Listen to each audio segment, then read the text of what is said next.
Perkenalkan, nama saya Ninsi Cynthia dengan NIM 19 15 03 60 59. Perkenalkan, saya Anita Zakina Zahra, NIM 19 150 36102. Mohon izin memperkenalkan diri, nama saya Nidia Putri Nanda dengan NIM 19 15 03 6125 dari kelas Sistem Informasi C. Assalamualaikum warahmatullahi wabarakatuh. Perkenalkan, nama saya Nur Laila, NIM 19 15 03 6133. Perkenalkan, nama saya Aprilia, NIM 19 150 36150. Perkenalkan, nama saya Maria Clara Alicia Sujojoka, NIM 19 15 03 6151. Yang pertama ada Project Description and Goals. Judul proyek, perancangan sistem informasi penitipan barang berbasis web. Tanggal mulai proyek 10 November 2021, tanggal akhir proyek 10 April 2021. Proyek jasa penitipan barang ini merupakan layanan yang banyak dibutuhkan oleh masyarakat. Jasa penitipan barang menyediakan gudang logistik yang sangat besar dan menyediakan peralatan moving barang yang lengkap dan sangat memadai, sehingga barang tidak akan rusak. Layanan jasa penitipan barang ini juga didukung pula dengan adanya fasilitas keamanan yang memadai. Layanan yang tersedia merupakan layanan standar terutama dalam segi keamanan barang. Proyek ini membuat peningkatan pelayanan penitipan barang secara lebih tepat, efisien, amanah, dan aman.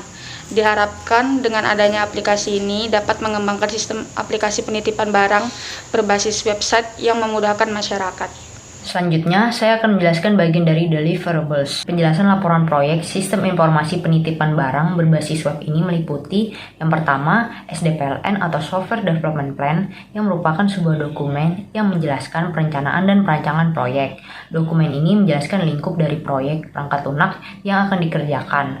Pada dokumen ini juga dijelaskan work breakdown struktur dan Gantt chart untuk penjelasan apa saja yang akan dikerjakan oleh tim beserta waktu penjadwalannya.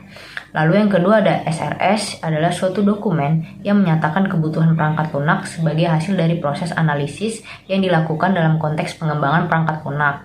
Dokumen ini dibuat oleh developer setelah menggali informasi dari calon pemakai software. Yang ketiga SAD atau Software Architecture Development yang menjelaskan tentang arsitektur proyek perangkat lunak yang akan dikerjakan. Dokumen ini diantaranya berisi tentang overview dari dokumen ini sendiri, architectural representation, architectural goals dan constraint, use case view, dan logical view. Lalu yang keempat ada TPLN atau test plan yang merupakan dokumen yang berisi definisi tujuan dan sasaran dalam lingkup iterasi atau proyek, melingkupi tujuan-tujuan identifikasi informasi proyek dan komponen perangkat lunaknya, daftar persyaratan yang diujikan untuk testing, merekomendasikan dan menjelaskan strategi pengujian yang akan digunakan, identifikasi kebutuhan yang diperlukan, serta daftar lampiran terkait. Scope definition. Di dalamnya terdapat batasan dari sistem website. Yang pertama, penitipan hanya dikhususkan untuk barang saja. Yang kedua, tidak bisa melakukan penitipan barang antar provinsi. Yang ketiga, perangkat harus terhubung dengan internet. Yang keempat, sistem hanya dalam bentuk website. Dan yang kelima adalah sistem tidak membahas penggajian kurir. Adapun kebutuhan fungsional yang harus ada dalam sistem yang akan dibuat, yaitu pengecekan barang secara online, data barang yang dititipkan, catatan khusus untuk barang yang dititipkan, data pelanggan, jumlah tagihan untuk user, pengumuman info terbaru, info tentang perusahaan, dan pengiriman barang ke rumah pelanggan. Adapun kebutuhan non-fungsionalnya, yang pertama, sistem dapat diakses menggunakan web, sehingga untuk mengaksesnya amat mudah. Bisa di browser, smartphone, maupun di browser PC atau laptop. Yang kedua, sistem harus menggunakan spesifikasi yang cukup besar, mengingat diakses tidak hanya oleh karyawan Live It, tetapi juga diakses oleh konsumen. Selain itu juga harus dikuatkan dari sisi keamanan server agar tidak mudah diretas. Dan yang ketiga, sistem harus dengan mudah dipahami serta digunakan oleh user, baik konsumen maupun karyawan Live It. Yang keempat, PySys. Yang pertama ada performance. Dengan adanya aplikasi ini, user tidak perlu mendatangi tempat penyimpanan barang untuk memantau keadaan barang yang dititipkan karena pemantauan barang dapat dilakukan secara online. Yang kedua ada information.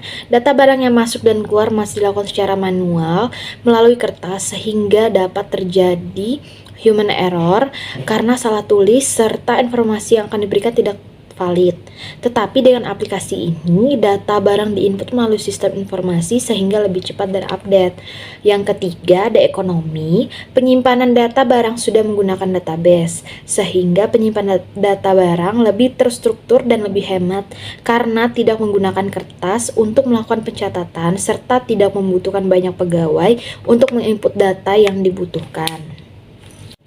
5. Summary budget. Project Milestones. Keterangannya ada di masalah identifikasi dari bulan November, di wawancara observasi dan kuesioner di bulan November, analisis data di bulan November hingga Desember, perancangan sistem di bulan Januari hingga Februari, pengembangan sistem dari bulan Februari hingga Maret, testing simulasi di bulan April, dan pelatihan pengarahan di bulan April.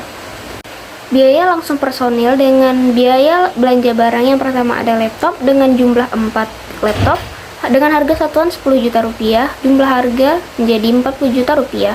Yang kedua ada handphone dengan jumlah barang ada 3, harga satuan 5 juta rupiah dengan jumlah harga 15 juta rupiah. Yang ketiga ada server database dengan jumlah 1, harga satuan 15 juta dengan jumlah harga 15 juta. Jadi total biaya belanja barang ada 70 juta rupiah. Biaya langsung dan personil dengan kegiatan support and maintenance dengan volume 3, harga satuannya 6 juta dengan jumlah harga 18 juta rupiah, total menjadi 18 juta rupiah. Dengan biaya langsung personil dan biaya langsung dan personil jika ditambah akan menjadi total biaya menjadi 198 juta rupiah. Selanjutnya ada assumptions, constraints, dan dependencies. Sistem aplikasi layanan penitipan barang harus dapat memberikan manfaat yang signifikan bagi pelanggan dalam hal perawatan dan penyimpanan, agar konsumen dapat memudahkan memperoleh akses reservasi dari jasa penitipan barang serta informasi tentang barang yang telah dititip. Pelanggan dapat melakukan reservasi hanya dengan via SMS maupun online. Jadi yang ketujuh ini adalah tugas-tugas dari anggota-anggota yang akan saya jelaskan satu persatu.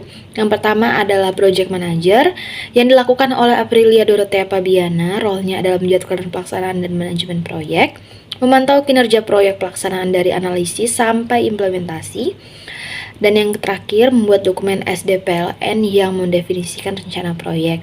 Yang kedua ada sistem analisis yang dilakukan oleh Nidia Putrinanda.